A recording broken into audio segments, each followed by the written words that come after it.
오늘은 모세 스페셜 6번째 시간입니다. 출애굽기 17장 8절에서 16절에 근거하여 손을 붙들어 올리니 라는 제목으로 하나님의 말씀을 살펴보도록 하겠습니다. 여러분이 이미 옆에 보고 있는 그 조각상 그대로 이제 모세의 팔을 들어 올리는 두 남성 아론과 후르의 그 모습들을 볼 수 있습니다.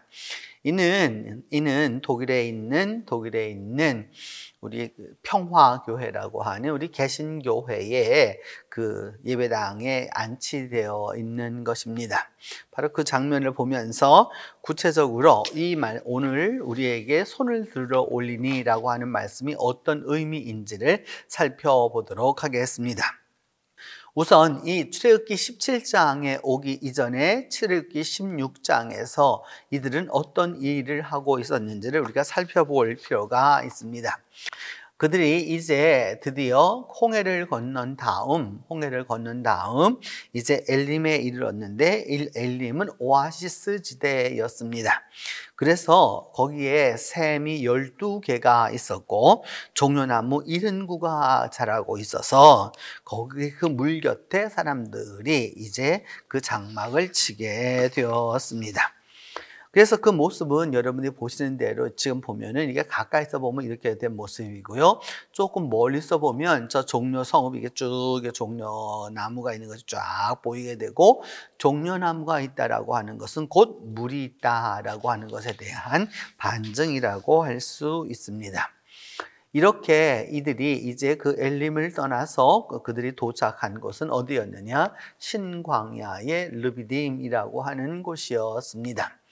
신광야까지는 우리가 어느 정도 이게 이해가 되고, 또 그 다음에 그것을 갖다가 이렇게 아이덴티파이 할 수 있는, 그러니까 거기 어디다라고 정도는 할 수 있지만 르비딤이 어디인지는 아직까지 정확하게 모릅니다.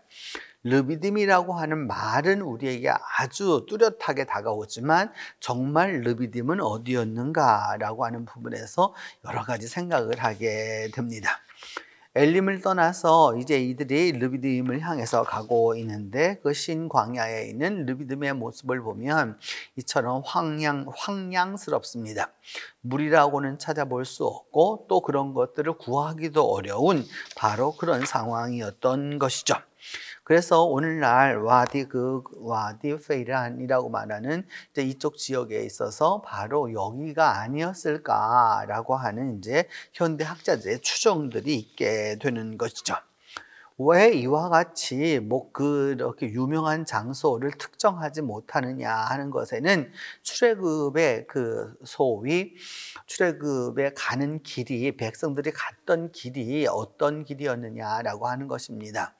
오늘날 우리들은 위성도 갖고 있고 지도도 갖고 있고, 그리고 그 모든 것을 보면서 이정표와 이 모든 것들을 갖고 있지만, 이스라엘 백성들이 소위 이 시내 반도를 그들이 지나가면서 여기가 바로 거기야, 여기가 바로 거기야 라고 아주 이렇게 크게 간판을 해서 붙여놓은 것이 아니란 말이죠. 그래서 구체적으로 이들이 어떤 길을 갔는지 또 어떻게 갔는지 잘 모릅니다. 오늘날 많은 분들이 성지순례를 간다고 하면서 시내산에 올라갑니다. 그런데 실제적으로 여러분, 그 시내산이라고 하는 말은 우리로서는 시내산이라고 그러지만 이제 그 아람 말로는 자바 혹은 제벨 무사라고 이렇게 말하게 되는데, 모세의 산이라고 이제 이게 전해오는 것이죠. 그럼 이 모세의 산이라고 하는 것이 언제부터 불려지게 되었나라고 하는 것을 연원적으로 추적해 올라가 보면 지금부터 한 1700여 년 전에 소위 콘스탄틴의 어머니였던 헬레나가 성지를 순례합니다. 그 성지를 순례하면서 그녀는 무엇을 가지고 가게 되느냐 하면은 예수님을 갖다가 재판했었던 그 빌라도의 법정의 계단도 가지고 가서, 오늘날 이제 가서 보시면 로마에 가시면 여러분들 무릎으로 그것을 기어 올라갈 수 있도록 이렇게 다 만들어 두었죠. 물론 오늘날 사용하고 있는 것은 후대에 만들어진 것입니다. 이미 그 전대에 만들어졌던 것들은 너무 오래된 것들이기 때문에 옛 그 유물을 보관하는 의미에서 이제 그 이 새 계단들을 만들어 둔 것들을 볼 수 있고 여러 가지 것들이 생겨나게 됩니다. 그래서 이 제벨무사라고 하는 것은 엄격히 말하면 모세가 죽은 지 약 3천 지금부터 그 모세가 죽은 지 한 1700여 년 전, 그러니까 결국 말하면 지금으로부터 말한다면은 약 한 3, 400년 전에 있었던 그 사건이 있었던 그 산을 그 이후로 무려 1700년이 지난 다음에 가서야 이름이 정해졌기 때문에 이 이름이 정해지는 그때마다 정확하게 위치를 우리가 알 수 없는 것이죠. 오늘날도 여러분 우리나라와 같이 작은 나라에 있어서도 그 특정 지역을 갖다가 확실하게 안다는 것은 참 어려운 일이다라고 할 수 있습니다. 전통적 르비딤의 위치는 어디였을까라고 보면은 그 시내산이 있는 시내반도일 것이다라고 생각한 것이죠. 더불어서 요즘은 여러분 구글 얼스라고 해서 이 구글이 무엇을 하게 되었느냐 하면은 전 세계를 다 촬영을 하기 시작했죠. 그래서 여러분들이 구글 지도도 사용하시고 여러 가지 위성 지도도 사용하시고 그 모든 걸 사용하게 되면서 뭐냐 하면은 구글이 복원한 여기가 르비딤의 위치입니다. 바로 저와 같은 그런 저는 평야가 있었을 것이고 저렇게 이렇게 모래 사막이 있었을 것이고 그 다음에 산이 있었을 것인데, 왜냐하면 저와 같은 것들은 바로 전쟁이 있었을 것을 이야기하고 있기 때문입니다. 이와 같은 부분을 가지고서 우리가 오늘 본문 말씀으로 들어가 보게 되면 그때에 아말렉이 와서 이스라엘과 르비딤에서 싸우게 되었다라고 이제 성경은 이야기하고 있습니다. 모세가 여호수아에게 이르기를 우리를 위하여 사람을 택하여 나가서 아말렉과 싸우라. 내일 내가 하나님의 지팡이를 손에 잡고 산 꼭대기에 서리라. 이렇게 말씀하고 있습니다. 이 두 절이 말씀하는 바는 무엇이냐면 아말렉이 쳐들어왔다는 것과 모세가 여호수아에게 말하기를 나가서 싸우라는 것과 세 번째 무엇이냐면 나는 그때에 하나님의 지팡이를 손에 잡고 산 꼭대기에 설 것이다. 곧 본진 그 적을 향해서 다 바라볼 수 있는 그 진영은 산 위에 있을 것이다 라고 이렇게 이야기하게 됩니다. 아말렉 성경 안에서 아주 많이 나오는 단어입니다. 우리가 좀 더 알아볼 필요가 있는데 히브리 말로는 아말레크라고 하는 것인데 아말레크라고 하는 이 단어는 그의 조상이 이 아말렉이라고 하는 이 소위 이 인종이 이 종족이 어디에서 나왔느냐라고 하면 에서의 후손인 것을 알 수 있습니다. 에서의 장자 중에서 그 이후에 여러 족장들이 나오게 되었는데 그 가운데 하나가 누구였느냐? 아말렉 족장이었다라는 걸 알 수 있습니다. 그러니까 이들은 그 이스마엘과 그 이스마엘 지역에서 주로 많이 살았었던 그 에서라고 하는 그 사람의 이 모습, 그 후손들이었다라고 하는 것이죠. 이제 그런 부분이 성경 안에서 어떻게 얘기하고 있느냐? 그럼 이들은 어디에 살고 있습니까? 라고 하는 것에서 민수기 13장 29절에 말하기를 이 아말렉 사람은 남방 땅에 거주하고, 남방이라고 하는 것은 예루살렘 밑에 있다 그 뜻입니다. 그러니까 지금의 네게브라고 하는 그 사막 그 일원에 살고 있다라고 하는 것을 이제 알려줍니다. 그래서 그 이스라엘이 그 당시에 보았었던 민수기 시대에 보았었던 아말렉 사람들은 그렇게 남방에 거하였고, 또 이 아말렉에 대해서는 어떻게 평가했느냐 하면은 그 아말렉은 민족들의 으뜸이다 이렇게 말하고 있습니다. 그 말의 뜻은 그들은 무기나 문화나 그다음 그 모든 것들에 있어서 아주 강력한 사람들이었다라고 말하면서 참 이렇게 강력한 그 나라요, 그 다음에 강력한 그 군대를 갖고 있는 이 종족의 결말은 무엇이냐? 마지막에는 멸망에 이를 것이다 라고 민수기는 이야기하고 있습니다. 학자들의 오늘날 연구는 이와 같습니다. 아말렉의 영토가 도대체 어디서부터 어디까지냐라고 하는 그 부분에 있어서 보면은 이제 그 홍해에서부터 이 걸프만까지 이어지게 되는 것까지의 이 모습들을 다 종합해가지고 현재 학자들은 이렇게 추정을 하고 있습니다. 이것도 여러분 추정이라고 하는 것을 꼭 놓치지 말아야 합니다. 우리가 조금 전에 전통적인 길이라고 했던 것도 역시 추정이었고 이 또한 추정입니다. 그런데 때때로 이렇게 새로운 이론이 나오거나 새로운 제안이 나오게 되면 과거는 다 무시하고 오직 새롭게 대두된 것만이 전부인 양 이야기하는 경우를 종종 보게 됩니다. 결코 그렇지 않습니다. 여러분, 그래서 그 나름대로의 그 이제까지의 우리 믿음의 많은 선배들과 또 이 시대의 좋은 학자들이 전부 다 모여서 가장 여기 있지 않을까라고 하는 부분을 이제 알게 되는 것이죠. 그렇기 때문에 바로 그 르비딤이라고 하는 곳, 여러분 아까 구글이 해놓은 거와 아주 비슷한 모습이죠. 이제 여기가 바로 이제 르비딤이었을 것이다 하고 여기에 전쟁이 벌어지게 되었다라고 말할 수 있습니다. 이후로 아말렉은 언제까지 전쟁을 하게 되느냐라고 하면은 이 사무엘상 15장에도 말씀하기를 15절에도 말씀하기를 가서 아말렉을 쳐서 그 모든 소유를 남기지 말고 진멸하라라고 하는 사무엘 선지자의 그 사울에 대한 말씀이 나오게 됩니다.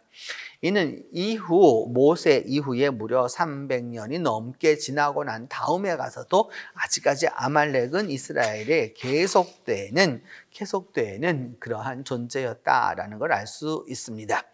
더불어서 에서 8장 5절에 보면은 그 하만이라고 하는 사람이 결국 에스더와 유대인들을 죽이려고 하는데 그 죽이려고 하였었을 때에 그 하만의 조상이 누구냐? 아각입니다. 이 아각 사람이라고 딱 표현하고 있는데 아각이라고 하는 것은 바로 이 아말렉의 그 한 왕이었던 거죠. 그렇기 때문에 결국 이 이스라엘과 연관되어서 하나님께서 대대로 아말렉과 싸우실 것이다 라고 말씀하셨던 바는 바로 여기까지 이어지게 되는 것입니다. 아주 큰 오랜 동안에 이스라엘의 숙적이었던 것입니다. 이제 본질적으로 좀 더 들어와 가지고 르비딤에서 전쟁이 일어나게 되었는데 어떤 전쟁이 일어나게 되었느냐라고 하는 걸 보시면은 여러분 그 파랗게 점점 찍은 것이 바로 이스라엘 백성이 이제 오는 길입니다. 그게 오는 길이고 그 다음에 그 3번이라고 크게 3번이라고 쓴 것이 바로 누구가 오는 것이냐면 아말렉이 쳐들어오는 것입니다. 그 쳐들어오는 그 길이고 그래서 첫째 날과 그러니까 1번, 3번이 그러니까 첫째 날 그 다음에 둘째 날에 쳐들어왔던 것 가운데 하나이고 그 다음에 그 밑에 보시면 이렇게 파란색으로 해서 약간 응전하는 모습으로 나와 있는데 이것이 바로 이제 여호수아를 중심으로 하는 전투 장면이 되겠고 그 위에 보면은 이렇게 중간쯤 밑에 보면은 여러분 그 2번이라고 쓰여져 있는데 그 2번 있는 데가 바로 모세가 이제 그것을 바라보는 바로 그런 위치였을 것이다라고 하는 것을 이제 알게 되는 것입니다. 여기에서 우리가 이제 중요하게 생각해야 하는 것 가운데 하나가 뭐냐 하면 하나님의 지팡이를 들었다라고 하는 표현인 것이죠. 그러니까 다른 지팡이도 아니고 하나님의 지팡이라고 이렇게 표현하고 있는데 그 하나님의 지팡이를 들었다라고 하는 그 의미는 도대체 어떤 의미이냐? 출애굽기 4장 20절에 보면은 모세가 애굽으로 돌아갈 때에 누구의 지팡이를 들었느냐? 하나님의 지팡이를 들었다라고 이제 이렇게 말씀하고 있습니다. 하나님이 하나님의 능력을 베풀어 주시기 위하여서 이제 미래로 내어보내는 그 선자의 모습 속에서 하나님의 지팡이가 나타납니다.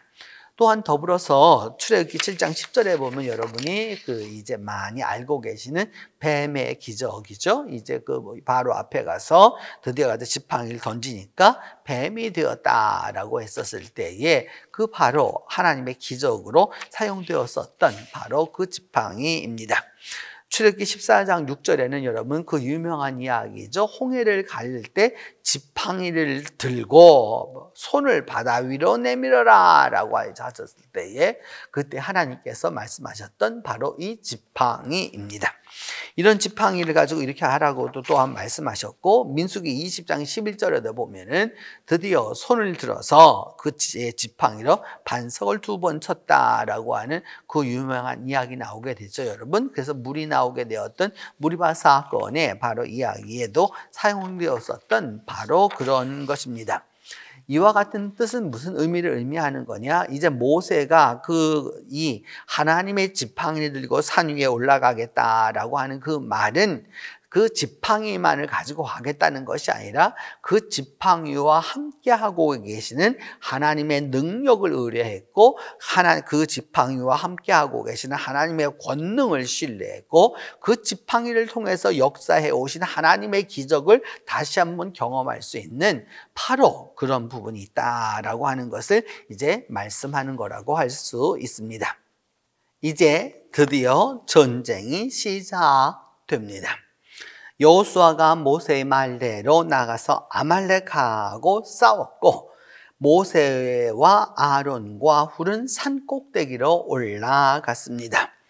산 꼭대기에 올라갔다라는 하는 말은 전쟁이 어떻게 진행된지를 다 보아야 됐던 것이죠. 그래서 우리나라에도 여러분 산성이 많고 외국에도 이게 산성이 많은 것이죠.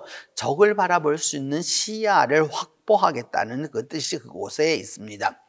근데 오늘 성경은 아주 재밌는 표현을 한 가지 하고 있습니다.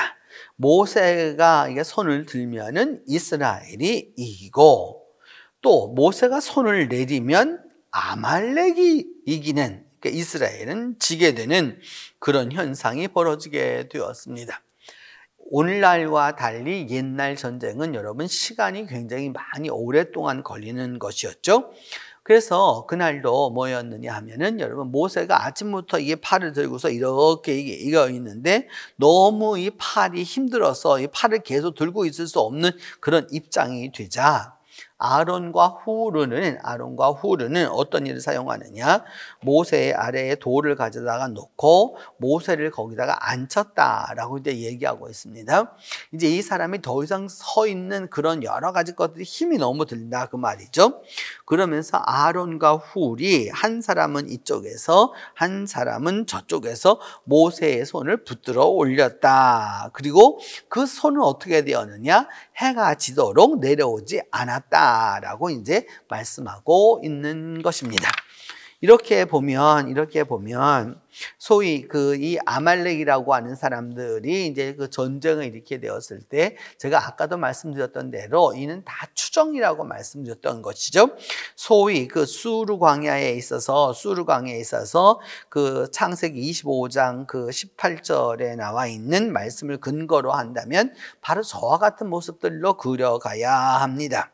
그래서 이런 것들이 이런 것으로 전부 다 그려가야 되어서 이 아말렉의 영토가 바로 이와 같았었다라고 하는 것인데, 이 또한 추정일 뿐이지 여러분 그것을 가지고 정상적이다라고 말할 수는 없겠다 싶습니다.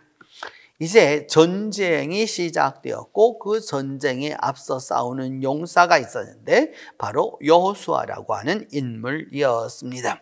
그 여호수아가 나아가서 전쟁을 해서 아말렉과의 전투에서 이와 같은 요즘으로 본다 그러면 거의 육박전에 가까운 그런 전쟁이 이루어지게 된 것이죠. 그렇게 함으로써 결국 이 아말렉과의 전투에서 모세의 팔이 올라가면 이기고, 또 반대로 모세의 팔이 내려가게 되면 아말렉이 이기는 아주 이게 막상막하의 용호 상쟁의 이런 전투가 벌어지게 된 것입니다. 이렇게 전쟁이 벌어지게 되자 여러분은 어찌해야 할 것입니까? 승리할 때에는 모세의 손이 올라갑니다. 패배할 때에는 모세의 손이 내려갑니다. 그러면 아론과 훌은 이제 어떻게 할 것이냐라고 하는 문제가 남게 되는 것이죠. 손이 올라가면 이기고 손이 내려가면 지게 되는 이런 상황이 되었을 때 어떻게 할 것인가 라고 하는 부분에 있어서 아론과 훌은 어떤 방법을 사용하였느냐, 모세를 앉히고 그 다음에 그 팔을 받들어 올리는 바로 그와 같은 상황을 이제 만들어내게 된 것이죠. 훌이라고 하는 사람은 여러분 이 그림에서 보이는 대로 하면은 저 옆에 그 지팡이를 붙잡고 서 있는 사람은 바로 아론입니다. 중간은 모세이고요. 그 다음에 이쪽에 그 약간 빨간 옷을 입고 약간 하얀 머리를 하고 있는 바로 이 사람이 훌인데, 후르라고 하는 이 후르라고 하는 말은 가바르라고 하는 히브리 말로는 가바르라고 할 수 있는데 하얗게 되다라고 하는 그런 의미를 갖습니다. 이제 이런 하얗게 되다라고 하는 이제 이런 의미를 갖고 있는 것으로 보는데, 그들이 어떻게 모세의 팔을 받쳤을지는 저 그림 한 장으로만은 설명이 되지 않습니다. 또 다른 그림을 보게 되면 이처럼 그 모세의 이 지팡이를 갖다가 두 사람이 받쳐 올리는 아주 그런 역할을 했을 수도 있는 거고요. 조금 더 들어가서 보게 되면은 뭐냐면 아론과 훌이 모세의 발을 받치는 바로 이제 이와 같은 모습도 보여지는 것이죠. 아마도 그 전쟁의 상황과 핍절함과 어려움을 보여주는 아주 좋은 그림이라고 할 수 있습니다. 또한 더불어서 우리가 주일학교 학생들에게 내지는 또 어린아이들에게 이 이야기를 해 주었었을 때에 그 하나님의 지팡이와 아론과 훌이 어떻게 하였는지를 보여주는 아주 또한 또 귀한 그림이라고도 할 수 있습니다. 더불어서 전쟁에 나가 있는 그 전사들의 모습을 통해서 아론과 훌이 전사이고 모세 또한 전사의 모습을 한 것으로 이렇게 나타나 있는 것이죠. 이제 이러한 것들이 바로 그 당시에 그 전쟁 상황 속에서 하나님의 그 승전을 이끌고자 했었던 사람들의 노력이라고 할 수 있습니다. 그러면서 말하기를 이 훌은 어떤 사람이었느냐, 역대상에 보면은 갈렙의 자손이었다라고까지 이야기합니다. 그러니까 여러분 다 아시는 대로 그 애굽을 떠나서 이스라엘에 들어갔던 두 사람, 가나안에 들어갔던 두 사람은 여호수아와 갈렙뿐이 없었던 것이죠. 그 갈렙의 후손이 바로 이 훌이었다라고 하는 것을 이제 알게 됩니다.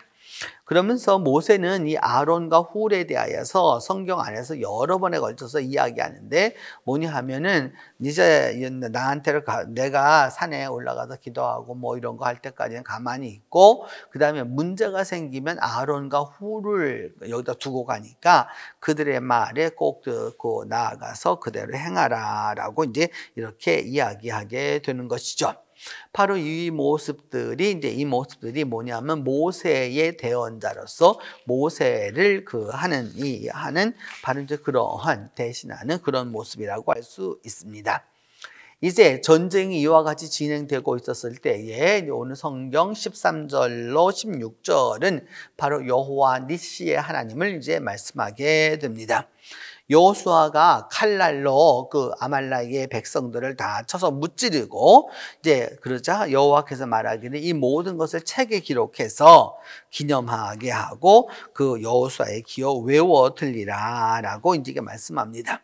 뭐냐 하면 이 전쟁에 대한 전쟁 기록을 그대로 기록하라고 하는 것이죠. 기록 문화라고 하는 것이 아주 중요하다고 하는 걸 알 수 있습니다. 우리가 믿음 생활을 하면서 우리 한국 교회가 그렇게 오래된 교회가 아니어서 그렇기도 하지만은 우리는 사실 많은 문헌이 없습니다. 문헌이 없다 보니까 뭐냐면 사진으로 어느 기독교 박물관을 가 보아도 옛적에 있는 사진을 복사해서 쓰는 경우가 참 많을 뿐이지 실제 문헌을 만나기는 어렵습니다. 결국 그렇게 되면 문헌이 없게 되면은 그 당시 남아있는 것을 가지고서 해석할 수밖에 없는 바로 이제 그런 형편에 가게 되는데 이스라엘 백성의 이 장점은 무엇이냐? 이와 같은 일이 있었을 때 이러한 전쟁을 하였다라고 하는 것을 기록하여 둠으로 말미암아 이들이 훗날에 있어서 그 전쟁도 기억하고 또 그 전쟁이 어떤 역사가 있었는지를 알게 되는 아주 중요한 그것들이 되게 된 것이죠. 그래서 그때 이제 모세가 제단을 쌓았다라고 하는 말을 하나님께 예배를 드리면서 그곳의 이름을 뭐라고 말했느냐 하면 그 아도나이 니시라는 거죠. 그러니까 여호와 니시라고 하고 그 말하기를 여호와께서 아말렉과 대대로 싸우리라 이렇게 말씀하셨다고 하는 말입니다. 이 여호와 니시 혹은 아도나이 니시라고 말하는 그러니까 여호와라고 하는 그 하나님은 곧 무엇이냐? 나의 깃발이시다라고 하는 것이죠. 오늘날은 우리가 그렇게 깃발에 익숙한 문화에 살아가고 있지 않습니다. 그럼에도 불구하고 아직까지 깃발이 없어진 것은 아니죠. 그런데 고대 전쟁에 있어서 아주 중요한 것은 무엇이었느냐? 깃발이었습니다.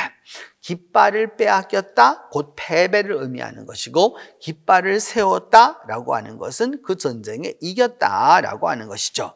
이 여호와 니시라고 하는 말은 여호와 하나님이 바로 나의 그러니까 이런 나의 그 승전기이시다라고 이제 말씀하게 되는 것이죠. 이것을 보다 더 구체적으로 히브리 말을 쓰면은 아도나이 니시라고 하는 여호와 니시라고 하는 말로 이렇게 쓰여 볼 수 있게 되는 것입니다. 여러분이 지금 보시는 이 빨간색 깃발을 들고 앞을 향해서 뛰어나오고 있는 이것은 여호와 니시를 현재적으로 만들어 본 것입니다. 아도나이 니시라고 하는 옛 그 하나님의 영광이라고 하는 그 부분을 가지고서 오늘도 이처럼 깃발을 사용해서 하나님이 우리의 승전을 이끌어 주신다라고 하는 것을 볼 수 있게 되는 것이죠. 이 이후로 여러분 성경 안에는 아주 다양한 것들이 나오게 됩니다. 여호와 니시 하면 하나님은 나의 그 승전기이시다라는 것도 나오게 되는 거고요. 그 다음에 여호와 라 하면은 이거 로이 한 말로 같죠. 그러니까 하나님은 나의 목자시다라는 거고 여호와 라빠 하면 하나님은 나의 치유자이시다라는 뜻이 되고요. 여호와 삼마 하면 하나님이 바로 거기에 계신다라고 이제 말씀하는 거고 여호와 그 다음에 찌드케누 하면은 하나님은 우리의 의가 나의 의가 되신다 우리의 의가 되신다라는 거고 여호와 이레 하면 여러분 다 아시는 대로 하나님이 준비하신다라는 뜻이 되고 그 다음에 여호와 그 사바오트 츠바오트 하면은 만군의 여호와가 되는 것이죠. 또 더불어서 이제 여호와 샬롬 하면 하나님은 평화의 하나님이시다라고 하는 것이 이제 성경 안에서 여러 번 사용되게 되는 것이죠. 이와 더불어서 여러분이 길을 세운다라고 하는 것은 지금 승전기를 세우고 있는 것인데 이것은 뭐냐 미군이 한국전에서 이제 고지를 점령하고 미군 길을 세우게 되는 바로 그러한 장면을 말하는 것이죠.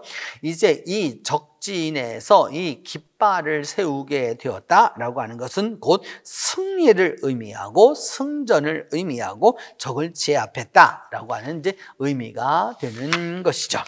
더불어서 여러분 이 승전기를 세우고서 이들이 이렇게 행진하는 모습인데 서울의 시청쯤을 이렇게 행진하는 모습인데 이때에도 보면 여러분 그 잘 보이시는 대로 유엔기와 더불어 태극기를 이렇게 같이 앞세우고 나아가는 모습을 볼 수 있죠.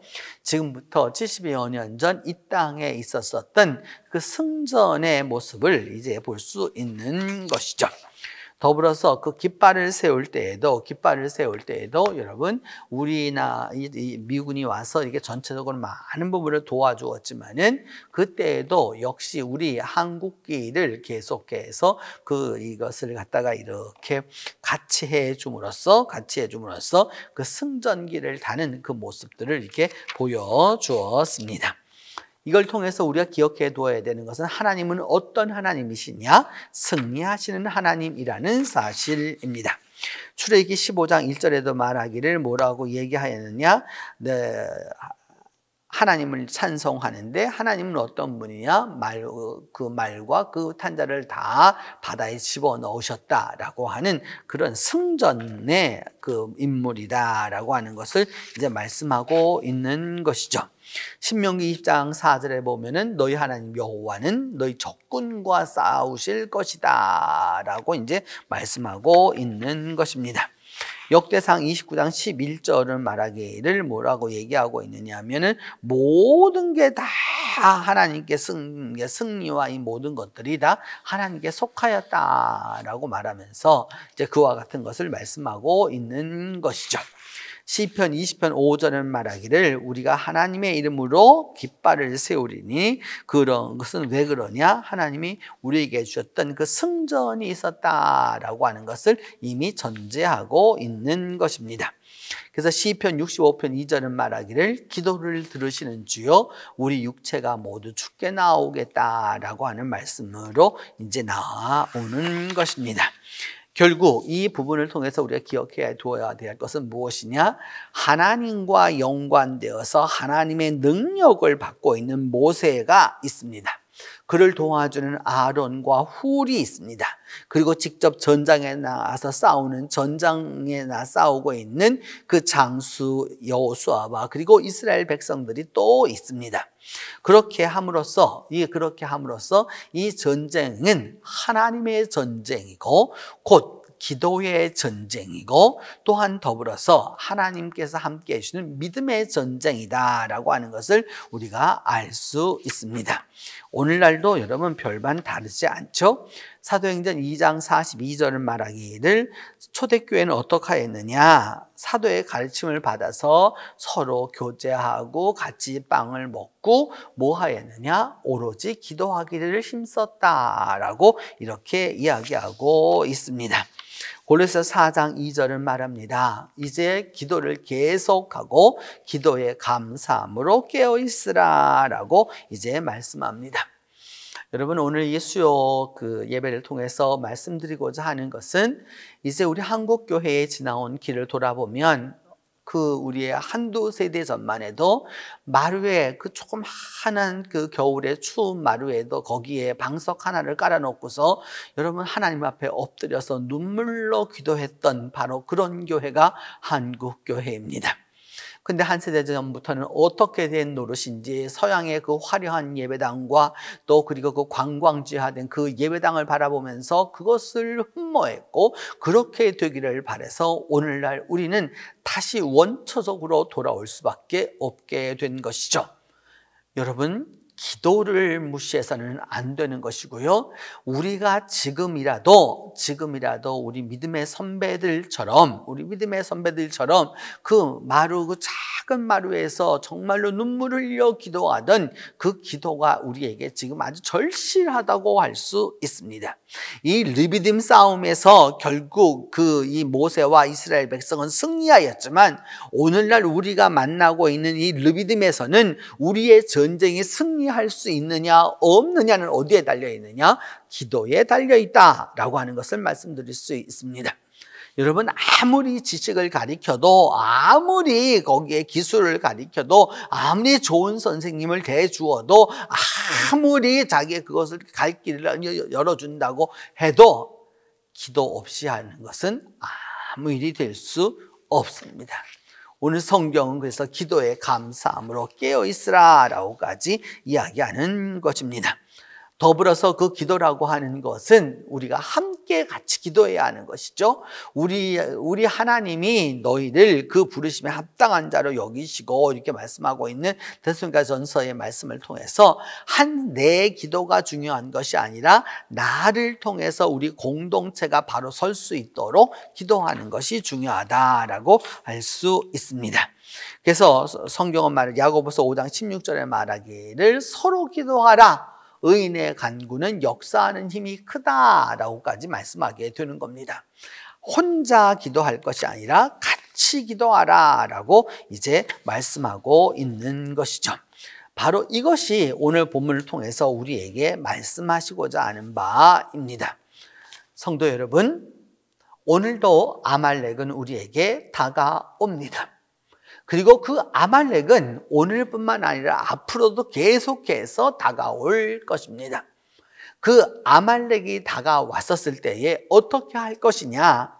하나님께 간구함이 있어야 하는 거고요. 그 간구함은 일회적으로 끝나는 것이 아니라 그 팔이 아파서 내려올 때에는 팔을 그것을 고여서라도 들려 올리도록 해야 하는 거고, 나아가서 싸우는 일은 끝까지 싸워야 하는 것이죠.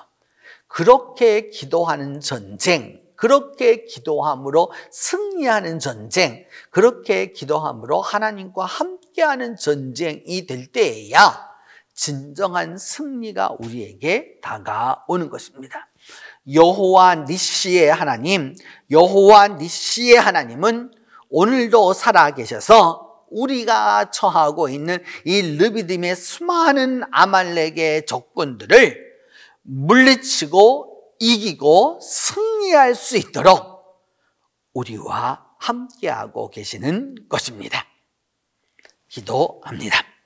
하나님, 옛적 이스라엘 사람들이 아말렉과의 싸움에서 그 전쟁을 감당할 때에 모세의 손을 아론과 훌이 그것을 받아 들어 올림으로 말미암아 그들이 승리할 수 있었던 것처럼, 오늘도 우리 각자가 우리 모두에게 서로에게 하나님 앞에서 기도해 주는 기도의 용사들이 될 수 있도록 하나님이 은혜를 베풀어 주시옵소서.